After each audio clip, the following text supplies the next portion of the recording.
Hello everybody. Today I'm replacing the car stereo on my Toyota MR2 Mark III. What you see here is the car stereo that came with the vehicle when I bought it. It's about a 2016 roughly JVC. Lots of bright flashing red lights, which looks kind of juvenile.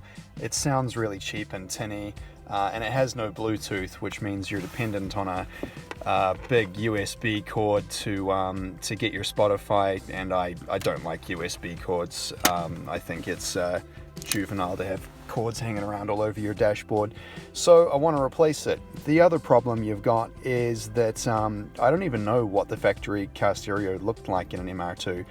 The person who's jammed this in has failed to install a trim around here, so that looks really ugly. You can see the frame underneath the trim. You can see that it's crooked, and these side plates along here, which are designed to make it look more visually pleasing, have actually just been jammed in. They do nothing whatsoever. So it's been a real hatchet job fitting this. So I've got another car stereo that's a bit more adult looking. It's got Bluetooth, and I've bought a kit specifically for the Toyota MR2. So hopefully when that's all mounted up, it looks a bit more like it should out of the factory. Okay, so the center console has to come out. To do that, remove the three climate control knobs in the middle.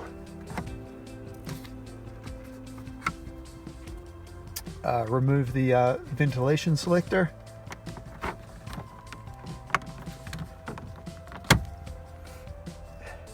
And that exposes a screw here and a screw here. Just take those out. The whole panel will come forward. However, the clock is held on by a clip, so be careful to unclip that. Okay, so on the side bracketing, we start at the bottom, and it's simply a case of pulling down and then out, like that. And from the other side, once that's off, you can see there are two screws to take out on each side. Alright, and then we move on to the bottom console, where you'll find the cigarette lighter and ashtray. First of all, pull out the ashtray. Secondly, you'll find two 10mm bolts in there. Unbolt them, and the whole lot will slide out. Okay, so we're just down to the head unit.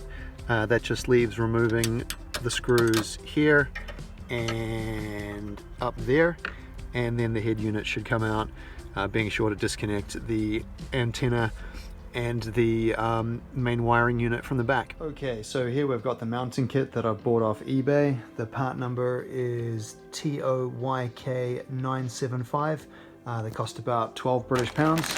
And if I flip this massive bag of Lego over, it actually goes on about 8 different cars, the MR2 being one of them.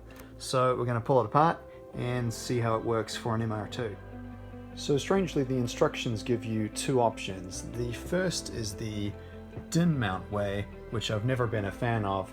Basically involves taking one of these big ugly grey cages, shoving it in here, and then sliding the car stereo in, and it's basically a universal fit. They're really awkward, they're creaky, they rattle, they never fit right, they're always crooked. Yeah, not a fan at all.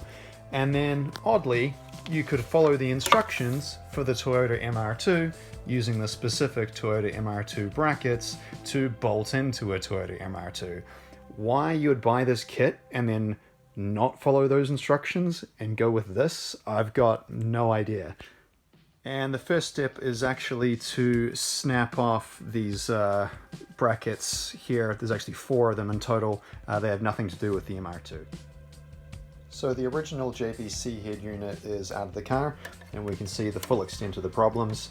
The storage pocket at the top looks like it used to have a bezel, which is snapped off. That's left a gap between the storage pocket and the head unit you can stick your fingers through.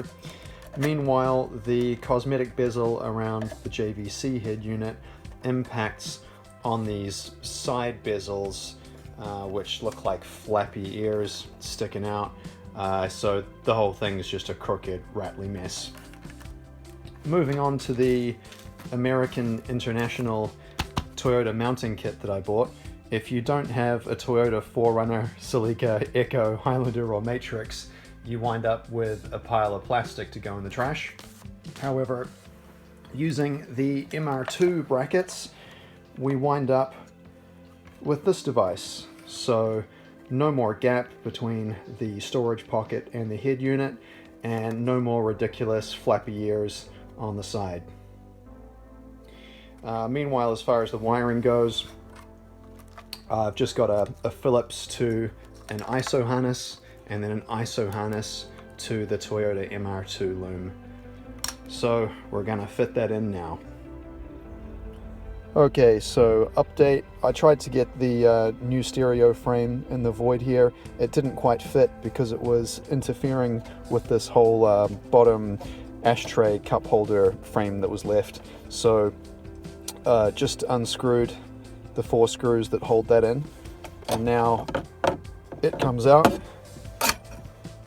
So the entire center of the dashboard is open, and now I'm going to install the stereo and put it all back together around it.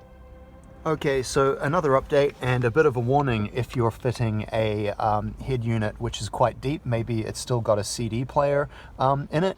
I couldn't get this this to fit in. It wasn't connecting with the steel brackets here, and it was because it was impacting at the back. And what was happening was the RCA leads.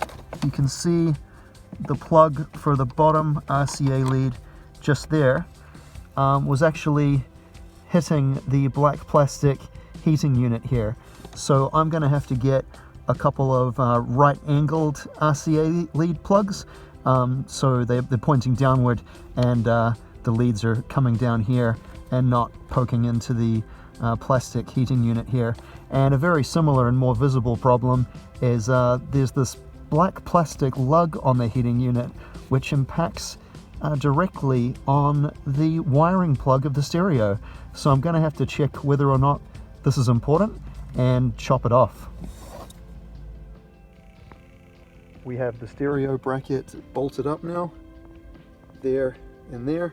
We have got the ashtray frame bolted back in using the same type of screws. We've got the ashtray faceplate back on. That is bolted in as well. So the last thing to do is get the ashtray back in. That easy. So it's starting to improve. Now it's time for the side trims to go on. They tuck up under the dashboard at the top, and then 2 screws go back in at the bottom before finally fitting the silver plastic base covering, which slides straight over the top and clicks into place. For the heating and ventilation covering, make sure to connect the digital clock back in. Then